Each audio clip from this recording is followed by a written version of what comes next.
बोल सियापति रामचंद्र भगवान की। रामायण कथा में धीरे धीरे वह सभी पात्र जुड़ते जा रहे हैं जिन्हें आगे चलकर महत्वपूर्ण भूमिका निभानी है। रामायण में यदि कोई सबसे महत्वपूर्ण है तो वह है लंकापति रावण, क्योंकि यदि रावण नहीं होता तो राम भी नहीं होते।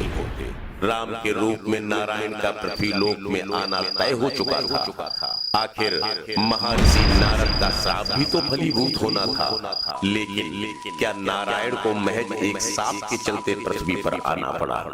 यदि मुझसे पूछा जाएगा तो मैं यही कहूंगा कि यह कोई समूची वजह नहीं बल्कि कई वजहों में से एक वजह भर है।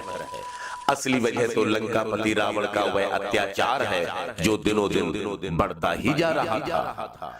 आज की कथा हम जहां से शुरू करने वाले हैं वह रावण के अंत का प्रारंभ है, क्योंकि यदि यह प्रारंभ ना होता तो अंत भी नहीं होता। इसलिए कुशवस ऋषि की कन्या वेदवती की वह कहानी भी जान लेते हैं जो अगले जन्म में माता सीता के रूप में रावण के काल का एक और कारण बनने वाली थी।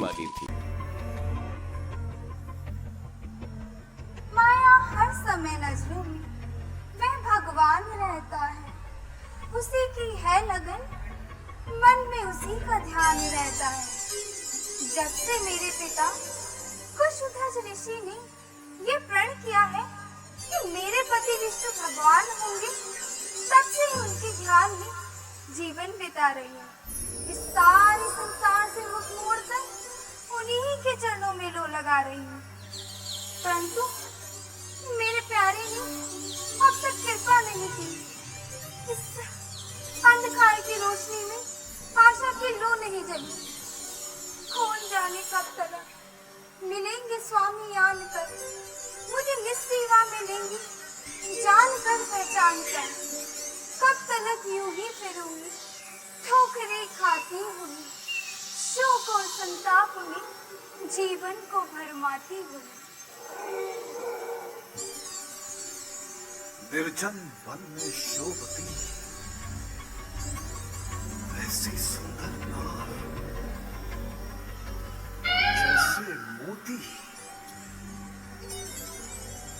चमकत है हर बार। नहीं, ये तो इससे भी अधिक सुंदर है। इस निर्जन स्थान में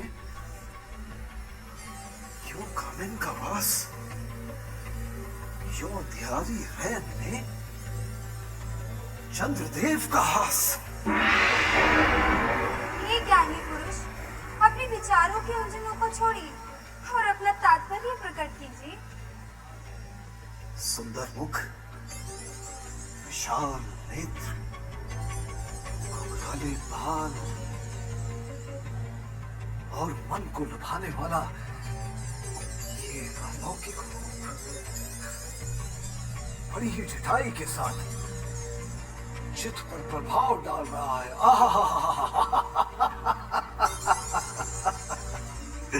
इतने आकर्षण एक साथ मिलकर दिल को चुराने की चेष्टा करती है। निसंदेह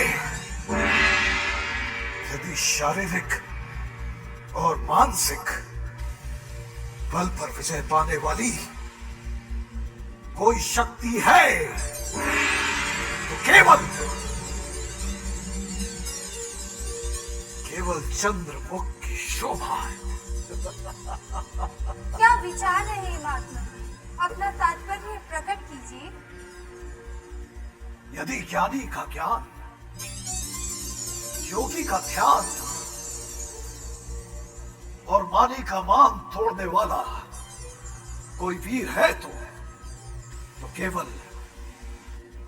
ये रूप है। यहां चल जाए तीखे वार इन नैनों के तीरों पर, नहीं कुछ काम निसंदेह। वहां प्यार भी रोके, नजर कैसे न हो।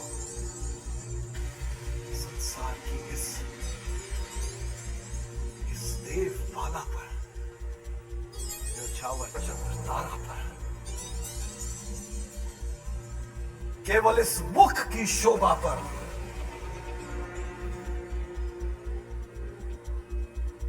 हे ज्ञानी पुरुष, आप कौन हैं? और यहाँ पे आने का आपका ओह, भूल गया था, बड़ी चूक हुई। तुम कौन हो? मैं कुशध्वज ऋषि की कन्या, मार्ग से भटकी हुई अनाथ बालिका, इस संसार की बिसराई हुई दीन जोगिन। क्या तुम्हारा अभी तक पानी ग्रहण नहीं हुआ? हो चुका, सदा से आज तक जिसका सभी वेदों ने गुणगान गाया, जो विष्णु विश्व का और लोक का आधार कहलाया, जिसे 14 भुवन और 3 युग भगवान कहते हैं, उसी को मेरा जीवन, मेरा प्रति प्राण कहते हैं। कल्पना, झूठी कल्पना। मृग तृष्णा के पीछे दौड़ने वाली मृगी क्या धूप को मुट्ठी में बंद करने का इरादा कर रही है? भोली बाला, क्या उस कल्पित आकार को प्रेम करके आशाओं का स्वप्न देख रही है? यह कसौटी होगी तेरी, किस तरह विश्वास की आस है कागज की, फूलों से तुझे सुहास की, तुझको तड़पाती ही रहेगी सर्वदा आशा तेरी हो नहीं सकती है पूरी ये कभी इच्छा तेरी। इच्छा पूरी हो या ना हो, परंतु मैं विचार नहीं बदल सकती। जिसे एक बार अपना पति मान लिया, उससे कदापि मुख मोड़ नहीं सकती। ये गाढ़ा रंग है जो चढ़ गया हृदय के दर्पण पर। ये सच्ची कामना है पार जो तेरे की साधन पर। मरूं इस ध्यान में बेशक, मरण एक बार होता है। सती नारी का जीवन में प्रण एक बार होता है। निसंदेह अपने ध्यान में मग्न हो रही है तू। अंधे विश्वास के कारण जीवन का तत्व खो रही है तू। परंतु देख, संसार के सुख, देख संसार के सुख बार बार नहीं मिला करते। भोग के साधन खंडे नहीं हुआ करते। कामी पुरुष इस संसार के सुखों में फंसाकर मुझे सत्य मार्ग से विचलित करना चाहता है। नाशवान कामनाओं का रंग चढ़ाकर मुझ पे वासना का मैल चढ़ाता है। नहीं समझा है अब तक किस कदर है मान अबला का। प्रण ये प्राण से प्यारा, हमेशा जान अबला का। मिले जो राज वचन पर, वचन पे वार दूंगी मैं। तेरी सोने की लंका को प्रण में वार दूंगी मैं। सुंदरी, होश कर, आंखें खोल। तेरे ज्ञान पे काहे का पर्दा पड़ा है? बोल, क्या तुझे दिखाई नहीं देता कि तेरे सामने कौन खड़ा है? तेरी कोमल जवा से शब्द जो ये कड़वे निकल रहे हैं, ये तीखे बाण है जो प्रेम की गर्दन कुचल रहे हैं। समय आया है ज्ञानी, पाप के रास्ते पे चलते हैं। यह अनोखी बात है जो व्रज भी मुट्ठी में गलते हैं। समझा, पतिपद अभागिन वाला समझा। अब मैं तेरा तात्पर्य समझा। तू अपनी कुबती से लाचार है। जो रावण का कहर मानने से तुझे इनकार है ना मूर्ख? क्या मेरे क्रोध की प्रचंड गति में कूद कर अपने आप को स्वाहा करना चाहती है तू?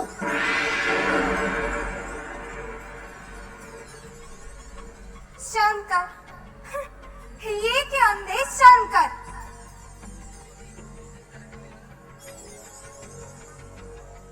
ये कार्य मैं अपनी इच्छा से नहीं करना चाहता बाला, उसे ही करने में विवश मत कर। क्रोध को मेरे समझकर खेलती है खेल क्यों? बोल के कड़वे वचन अपनी पे ताले तेल क्यों? बैठकर रावण से जबके कौन रहने पाएगा? देखता हूं कौन अब तुझको।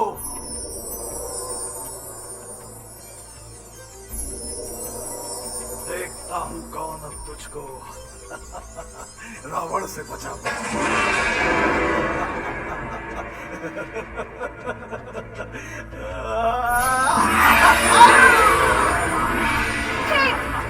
अन्यायी, शर्म कर, शर्म कर। बस अब आगे मत बोल, बहुत सुन चुका हूं मैं। बंद कर अपनी कहानी। इसी अभिमान में खो देगी आखिर जिंदगानी को। जिंदगानी, जिंदगानी का मोह दिखाकर क्या अपने वश में लाना चाहता है? क्या मृत्यु से डराकर अपनी वीरता का सिक्का जमाता है? जा ओ चंडाल, अभी यहाँ से चला जा। यदि कुछ लाज शर्म है तो अपनी सूरत ना दिखा। देखना पापी का मुंह भी एक भारी पाप है, इसलिए मेरे मन में घोर पश्चाताप है।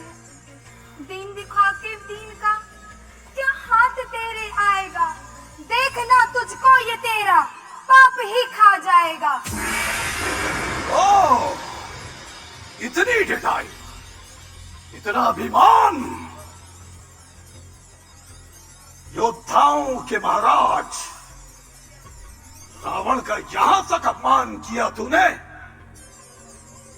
जमाने भर की शक्ति जिसके चरणों में झुकती है, अचंभा! उसी योद्धा पर अपना वार तू कसती है।